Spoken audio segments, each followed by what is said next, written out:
Hello, everyone, and welcome to One Control Board Podcast, episode 299. I'm Benjamin Yoder, here today to talk to you about video game-related things, because I've not really been playing video games, unfortunately. Somabringer is still happening, technically. I have not put it in probably in, like, the last month, unfortunately. That's how the RPGs go for me, though, unfortunately. Just, they keep getting pushed to the side. Really got to get back on top of it. I'll try to make that a point this week, and I'll give you an update next week if I actually catch up on that. But anyways, welcome to the show. This week's going to be largely about LVLUP Expo. If you don't know, it's a convention local here in Las Vegas. So I'll be talking about, my general thoughts on the expo itself. There's some indie games there. So I'll be talking about some of those indie games that I played. And then I also bought some stuff, some of it at LVLUP Expo, some of it not, but we'll get into the details of that stuff and a little bit of arcade fun time as well. So anyways, before we get into that LVLUP Expo stuff, though, just some content updates. I mean, I think I mentioned it last week, but the Dragon Quest Champions video is up and out for the beta test for that, if you want to see my impressions on that Battle Royale Dragon Quest game. And then this week, the panel is going up from LVLUP Expo, which is about basically better discussing and appreciating video games. And so here's the thing. Let me finish off on the panel, I guess. The panel itself went well, I think. However, I did not record audio, so I had to basically record a replacement version when I got home. So, it's not kind of the same vibe. It's more of me just talking at my desk kind of thing. But the information is very similar kind of thing. So you're not actually getting the LVLUP Expo panel, unfortunately. You're getting me recording afterwards, but it's the same presentation, right? So but otherwise, though, I think it turned out really well, and hopefully you guys enjoy it as well when it goes up. However, if you did support me on Ko-fi or want to support me on Ko-fi, you will get early access to that video because I decided to launch Ko-fi incentive stuff. Yay, and you're like, Ben, you shut down the Patreon because you got not so tired of, but the content you were providing was not like reaching that many people and stuff, and that's fine and all that good stuff, right? But basically what I decided to do, if you don't know, the Ko-fi goal at the moment is like donating to help me work on Premiere videos, and so I think I kind of want to continue to make that be the focus of the Ko-fi. So I think in the short term, my plan will be to provide like behind the scenes access to certain things for Premiere videos. So you'll probably start seeing that crop up on there soon. But there's probably not always going to be a ton of content for that. So I figured the other thing I could do is provide early access to One Control Board Plus videos that are actually new videos. So not the podcast highlights and stuff, because that stuff is, you can already see it on the channel. I'm not going to make you, post that like actual early access content. But any videos that I create for the One Control Board Plus channel that is a new published thing will go up there early.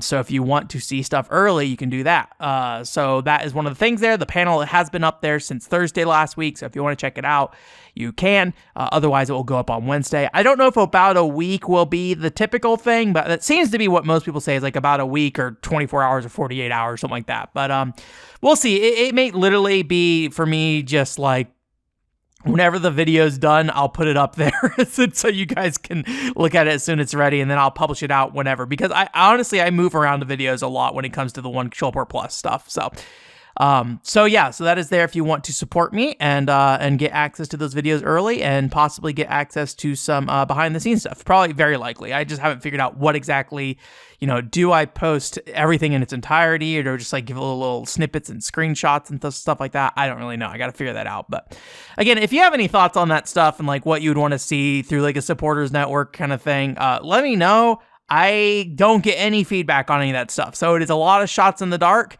and I'm just addressing my problems with it. If you guys have problems with that and like, oh, I would be interested in supporting you, but you don't offer something, let me know. That's the only way I'm going to know, right? So it'd be helpful. But anyways, LVLUP Expo. It happened. Hey, if you don't know, I've been to LVLUP Expo, I think 2 other times in the past, once in I think 2017, and the other time was last year when I did a panel there. So I was kind of pleasantly surprised when I went last year. Definitely transformed quite a bit, definitely a bigger show and things like that. But this year largely felt like the same show in terms of like just being a kind of a general pop culture, nerd culture show.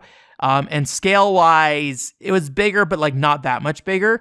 But the number of attendees definitely exploded. It felt like it was double the number of people. I could be wrong, but it felt way more crowded than last year. The lines were super long for things, to the point that I had to like go and talk to staff because I wasn't going to be able to get into the actual convention center in time to do my panel if I didn't go through the VIP entrance. Yeah, super busy. And, I think it's still a great show for like that general nerd culture show kind of thing. And, it's definitely starting to attract, I feel like, larger companies. Limited Run Games was there, as well as Night Dive Studios. I forget what Night Dive Studios is, but they had like a panel there about 2023 being the year of the retro game. And I haven't seen if that panel is up anywhere.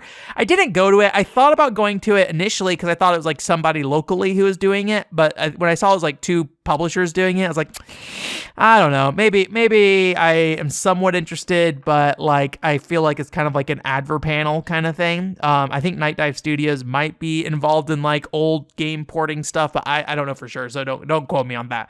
So I kind of ended up ignoring that. But that's I don't know if they were there last year, but it's pretty cool. They did a panel this year for that.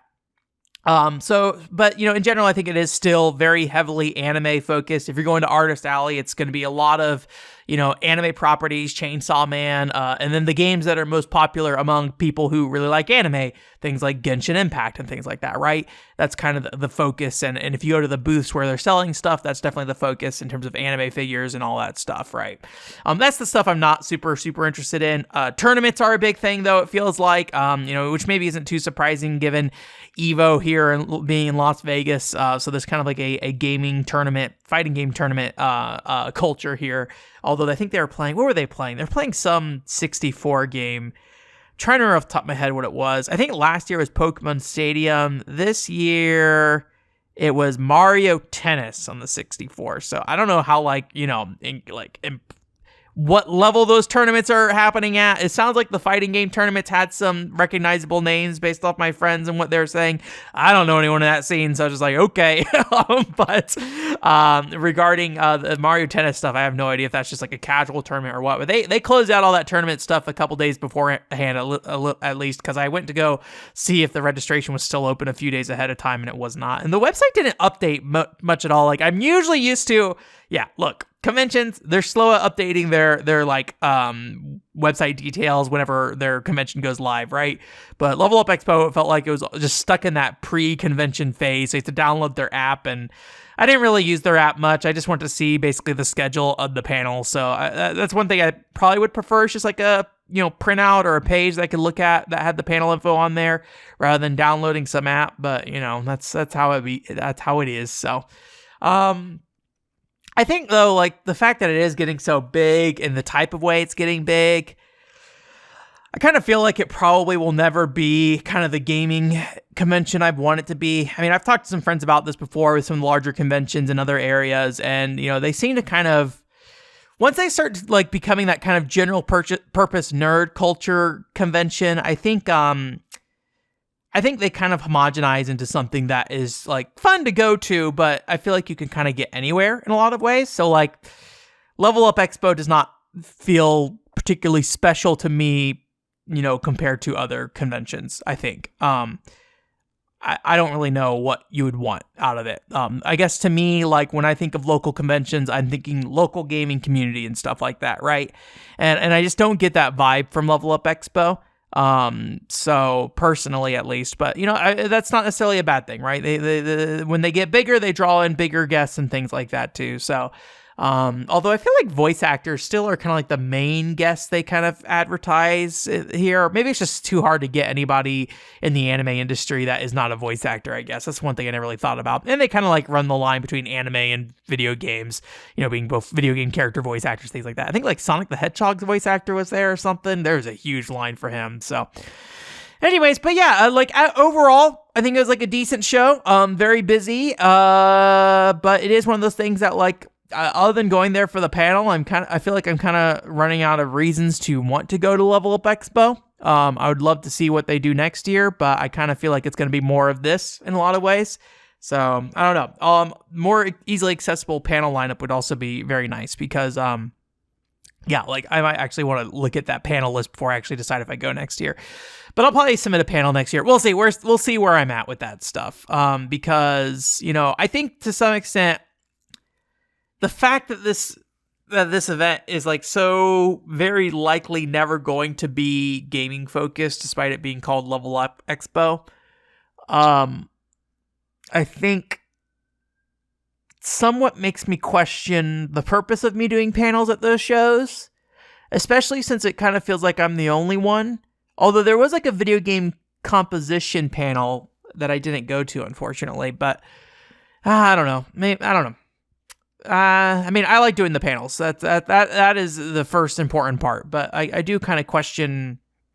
I guess the question I'm asking is like, what is the purpose of me doing these panels, right? Like, obviously, I want to bring that kind of video game discussion to a panel at an event, and I have had people who seem to appreciate that tell me that before, but I kind of feel like I would like to have a greater reason why I do these panels, and I don't know if I've found that reason yet, but I've definitely enjoyed doing them. So I don't know. I do got to figure out some more panel topics because, to be honest with you, I think I might be running a little dry on those. So I got to like figure something out. Maybe on the Ko-fi I'll put like a thing where it's like, hey, give me your panel ideas if you want it or something like that. So anyways, that was Level Up Expo though. Although still on the Level Up Expo topic, I guess, I played some games there because one cool thing, actually, probably my favorite part of the show at this point, is there's like local developers who come to there. They show off their video games. So Victory Heat Rally was there again. I actually don't know if they're local or not, but if you don't know, this is that like kind of, I'd say, Sega arcade style racing game. I didn't play it. I did kind of ask the guy what was the improvement from last year's demo, which you don't know. I did like a stream where I played a bit of Victory Heat Rally. He mostly said that the handling was what was improved from last year, so I don't really know what changed that much, but I didn't play it either. So supposedly there'll be a new demo up on Steam, though, in the coming weeks, he said. That was the demo that was at that actual show, so that was kind of, there again, but I didn't really go on my way to play it.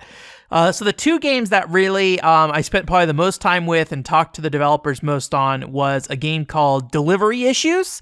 And this is actually by the publisher of the Spellbearers game that we also played on that same stream, which was like a top-down kind of, Dungeons and Dragons style, I guess more like just like magic and wizardry style of Smash TV, the arcade game, where you go into rooms and then you have like a 8-way shooting directions or whatever, and it's got kind of like an arcadey feel, but there's like progression to the game, and I actually did enjoy it from what I played, and I would like to try to finish it, but it's from that same publisher, but this is a platform delivery game. So what that means is basically, at least for the demo itself, and I think this game's not coming out until like 2024, so who knows what will change. You like start on like a street corner, and you can basically walk to different buildings, and each of those buildings are different jobs. And you go inside and you have to deliver packages to people in the building, typically on the higher floors of the building. And so you pick up the packages at the start, and then you basically go through this building, and all the people in the building, are in your way. And so they'll there's like zombie employees that will like attack you. There's like people on phones who will just kind of like run you over and things like that. And so basically anybody you touch will just like knock the package out of your hand. So you have to go pick it back up. And the buildings are full of like holes in the floor. So it is a lot of, trying to platform over while carrying these packages. So what you have to do in the game, beyond just, platforming over these holes, is that you have to throw this package at enemies to like stun them, essentially. When you throw it, they like launches at like a trajectory, and it like will catch on fire depending on how hard you throw it, and if it hits an enemy, then it will stun them basically, but it still bounces around, so you have to re-catch it, and you also can't let it go down the holes or else it'll fall in the hole below you.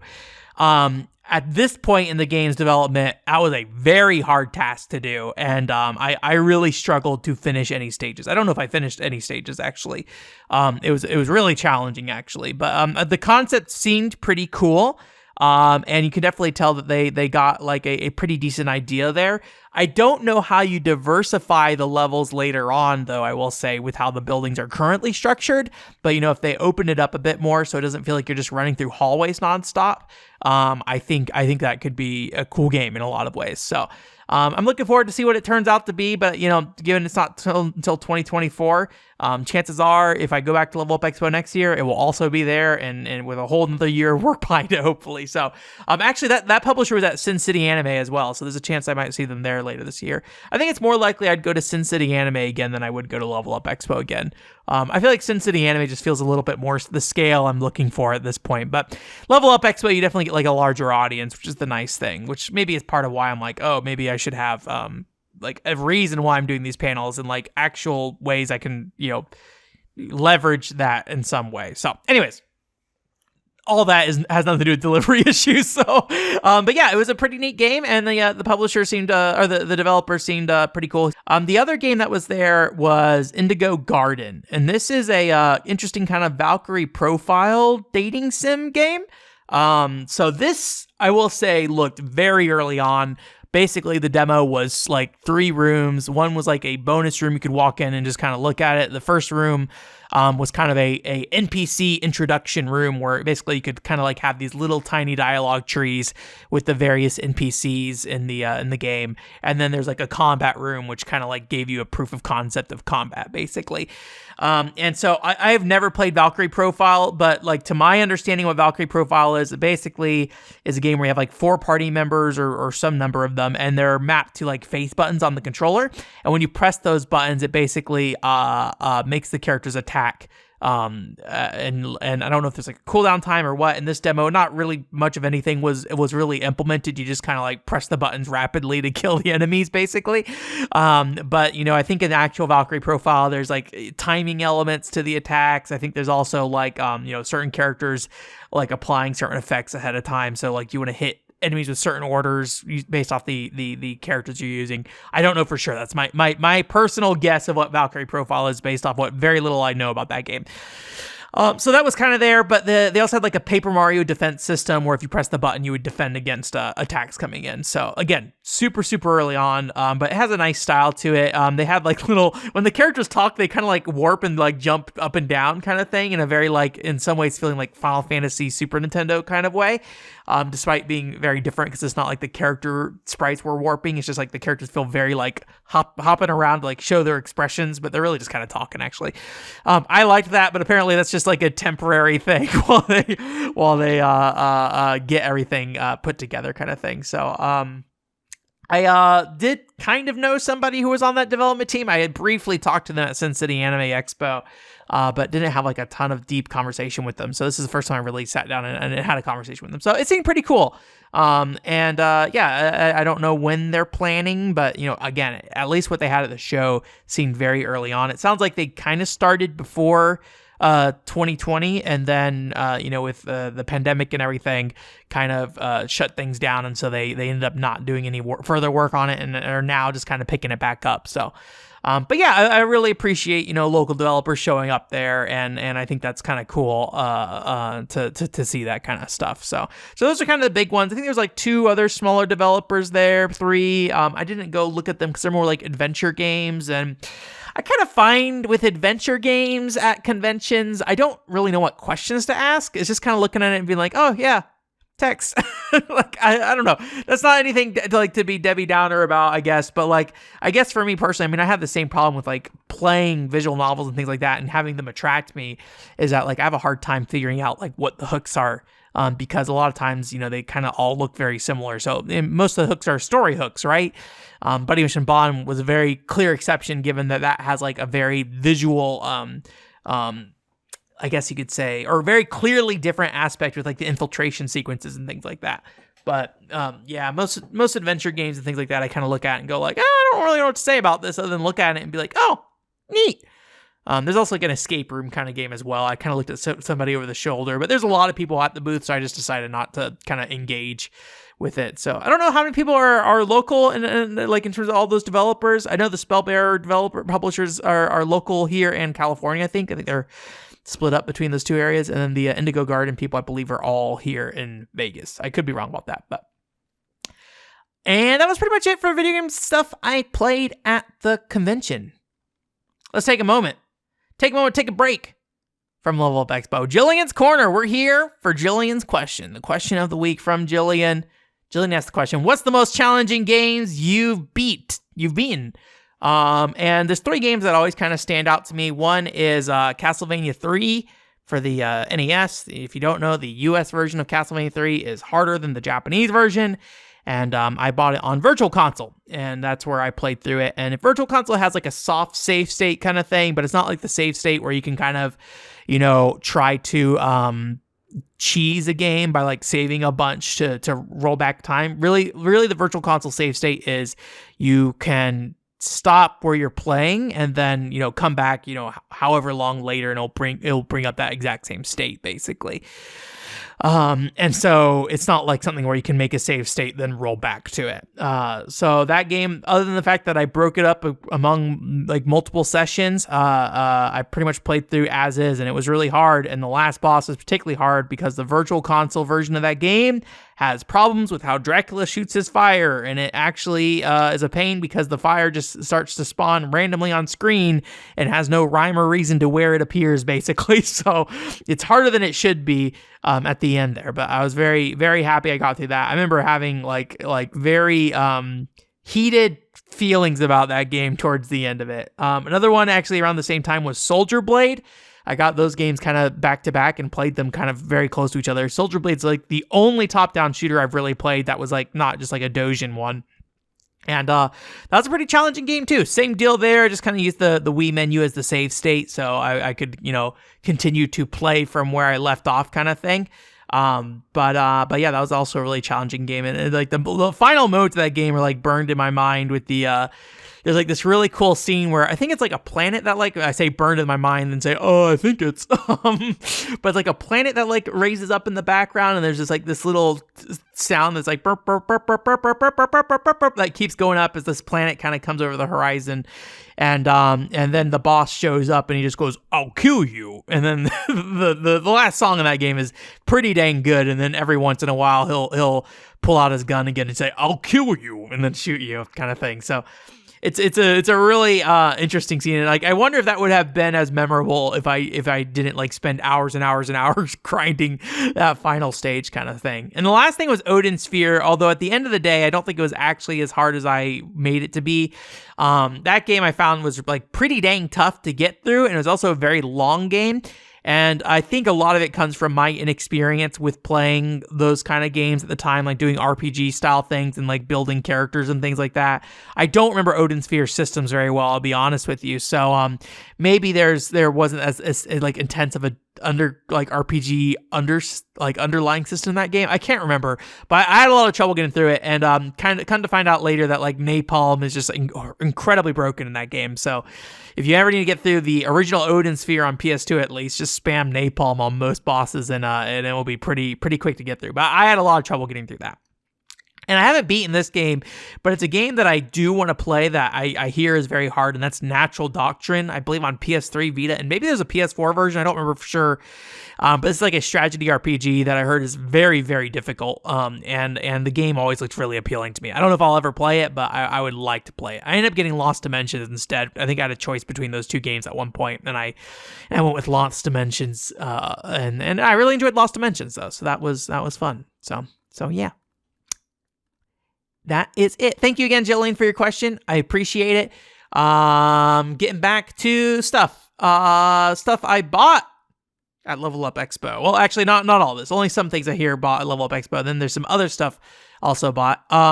So at Level Up Expo, if you, like I said, there's not a lot of gaming stuff there, but there is like a seller that shows up at most of the conventions here in Las Vegas that sells like a bunch of Dojin books and game guides and magazines. I feel like I did not see any real Dojin books this year, so I wonder if he kind of got out of that game.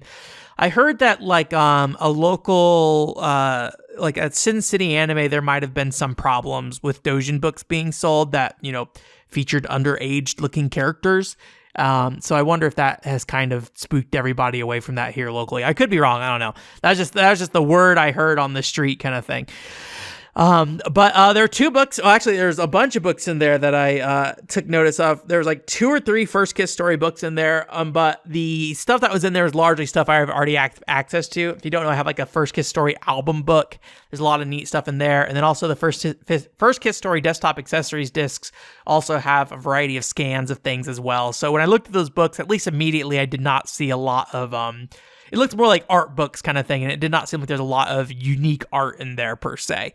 But they were like $40 a pop, so it's a little too expensive for me to just buy and just try to, figure out. There's also a Blue Breaker book, and I bought that one, even though it's like $40 still, because there's an interview in the back, and for the PCFX fan club, we're trying to get like kind of paper materials. And I could be wrong. I think Game Vacanti might have also picked up this book at one point. I don't know for sure, but I figured, while I was there, I'll just go ahead and grab it. Otherwise, I'd probably have to pay a bunch of money in shipping it anyways if I got it in Japan kind of thing. But it was kind of interesting to see like a bunch of Hunex stuff in there. But and then also there's a Dear My Son art book in there as well, which I was also really split on. But my friend bought it for me, so thank you, my friend, for that. So I haven't played Dear My Son yet, so maybe I don't maybe I'll regret it kind of thing. Well, regret it. I didn't spend the money on it. I was sitting there like pondering it, and I was like, oh my god, again, $40 books. They were not cheap. But I think I initially passed up on it because I was like, I probably should like the video game first. So that's all I bought at the actual convention. And then as a side thing, I went to Retro City Games that same weekend. Bought a few different games. Actually, 2 of these games were from We Play Games, actually. So We Play Games got Pachinko Time. This is a Game Boy Pachinko game. And then also another game called Ball Breakers, which is like how would you put it? I guess it's like a arena racing tournament fighter game. It was really, really budget. So not a lot going on in there, but I did play a little bit of it. It seemed fun enough at the very least. Very late PS1 game. I think it also had a Dreamcast version not Japan, Europe, and a PC version as well. I think it's called Moho over there, which I think is where it originated from. So I think the Ball Breakers is the localized name, but it's got kind of that like future arena sports, like Battle Rage on the Wii, if you remember that. It kind of feels like that. Future death sport kind of thing. So yeah. And then at Retro City Games, I got My Stylist, which is a PSP game, which is a Japanese PSP game, which I think it's kind of like a makeup simulator kind of thing. But one of the things it has is a camera that's bundled with it, so you can, I assume, take a picture of your own face and do makeup in the game. Maybe I actually don't know much about it, but I am curious to check it out. And then also I got Shining Arc, which was a game I've been looking for a while, but it wasn't like super super high on my list because I have Shining Blade as well, and they're very similar. But they are the 2 MediaVision Shining Force games on the PSP, and they're built on top of the Valkyrie Chronicles engine, as far as I can tell, at least. So they are very similar to Valkyrie Chronicles. So they are relevant to me at the very least. So I will get to them eventually, but Valkyrie Chronicles 3 still needs to come first. Like, Ben, you've been talking about Valkyrie Chronicles 3 for years. Don't worry about it, buddy. I'll get to it. I will beat Valkyrie Chronicles 3 before I die, hopefully. Although I really don't know what I want out of Valkyrie Chronicles 3, honestly, but I hope it's a good and interesting game. I kind of just expect it to be more Valkyrie Chronicles 2 though, but maybe a little more darker rather than like a school time fun as the first one. So there's a handful of games I got. And then I also stopped by Game Nest and played some arcade games too. So actually, interesting thing about Game Nest is they changed their format a little bit. They expanded their place, so there's a bigger area for you, and a little party corner as well. So they seem to be kind of appealing more to like family stuff with that kind of stuff. But they got rid of the all-day pass now. So you basically can only pay for either credits, similar to like a Dave & Buster's or a Round 1, or you can pay for 1 hour, which I believe was $10 if I recall correctly. So that's a little unfortunate, but I'm sure they probably saw how much money they were losing to people paying for all day passes essentially, and just hanging around all day. So. But yeah, I mean, I don't go there super often, so it's not a huge deal to me. But I think it definitely, I don't know, there's something about like the lineup this time around that I felt like was a little underwhelming as well. I just really didn't find as much new stuff as I was kind of hoping to find. I feel like they usually are pretty good about cycling stuff out, but I didn't really see anything too exciting. They have a Starwing Paradox machine, which is something I played when I was in Japan. I could be wrong. I think you can only play the tutorial, though, without a Nessica card, and I don't know if it's connected to a server or anything like that. So I don't know. But that was there, and I played through the tutorial yet again because that's kind of what a service arcade game is like. It's like play the tutorial and then save your progress, or play the tutorial again, it feels like. But I could be wrong. Maybe there's a way to get past it without it. I need to do some research if I go back for that. I also played Music Gun Gun 2, which if you don't know is a light gun-based rhythm game, which basically just has, targeting reticles that appear on screen, and you shoot them in a rhythm, but there's like stuff happening in the background, like little alien things that are attacking you, but they line up with all the music notes. So it was actually pretty neat, but it was pretty intense, and I felt like that the music lineup was a little small as well. I don't know if it was like not connected to a server, so maybe didn't like download all the latest tracks or anything like that. I think it's also an older game as well. But it was neat. Definitely a unique feeling rhythm game with the gun aspect, but definitely not my favorite, but I think it's a fun gimmick at the very least. And I also played Putty Putty Poogie Racing, Putty Putty Poogie Racing or Race, I don't know. But that's the Monster Hunter Cats spin-off series. They have like a racing game where you shake a pig's butt to race because you're like a little cat riding on top of a pig. And, it's actually, I suspect it's on the same hardware as that game we previously played at Retro City Games, like where you use the scooter to kind of push the scooter around, and you play as a little bunny on a scooter, basically. I suspect it's that same engine and same hardware. But yeah, it's basically you sit there and you shake the pig's butt, and that determines how fast you accelerate, and you can tilt the pig left and right to turn and stuff like that. So very gimmicky, very tiring, but it's a cute little thing at the very least. So yeah, that was kind of the summary of my weekend last week. So it was a good time, and I had a fun time. At LVLUP Expo, going to Retro City Games, going to Game Nest, per usual. In terms of news this week, I only had one story that showed up that I was like interested in talking about. So we're gonna talk about that one. There's a State of Play. I did not watch the Sony State of Play. I probably should have done that, but too late. I'm already recording this, and honestly, I kind of feel like the State of Plays usually aren't for me. But maybe I should at least look at a list of games. There was a Axis, I think it was Axis, is putting out a game called Spooky Spirits Shooting Gallery, which is a Japanese festival game, but it seems mostly focused on shooting games at festivals. So it looks cute, little minigame collection, light gun minigame collection kind of thing. I imagine it probably feels somewhat similar to like a Point Blank or something like that. I really don't expect a lot out of it, but I think those kind of Japanese festival games look cute and fun. I really want to pick up the Wii one at some point, and I would like to play more games in that style. Also, the what's it called? Natsumon? That takes place in like a Japanese festival too. So I'm always kind of happy to see those kind of games show up. I feel like I should play more of them, just because, we don't really get like Japanese festival stuff here in the US. Although like I wouldn't mind going to like a summer festival in Japan, but oh my God, the heat. But yeah, it's like $40 for the physical copy, so maybe not too surprising for that, but I didn't find a digital copy available, or at least the digital page up for it. So I feel like $20 probably feels more appropriate for what I saw in there, but who can say? $40 seems a little steep though for me, and I don't think I'll end up picking it up. But it comes out April 27th if you're interested in checking that out. But that's going to be it for this week. Thank you again for coming. OneControlPort.com is the website. Like I said earlier, if you want some early access to some content, the Ko-fi channel is where you can go ahead and support me and get access to that stuff. I don't really know the rate of new videos that are coming to the One Control Port Plus video or channel, but I have some stuff pre-recorded, some stuff edited and done. But I'm trying to not let the One Control Port Plus channel kind of take over my time. That's like the big fear I have. So, I'll have to kind of figure out the pacing of what it is, but I'm not, committing to anything right now. Podcast highlights, I think, are going to still come up for a while, though. I do need to edit some more, but I might space them out a little bit more, honestly. So maybe you get like one podcast highlight a month instead of, I think, 2 is what's going up right now. So yeah, otherwise, so I think that's going to be it for this week. Thank you guys again for coming. And yeah, I guess that's what I'll leave it at. Check out that panel on Wednesday if you want on the YouTube channel for One Control Port Plus. And I don't know what else to say, so I'm just going to go. All right, bye.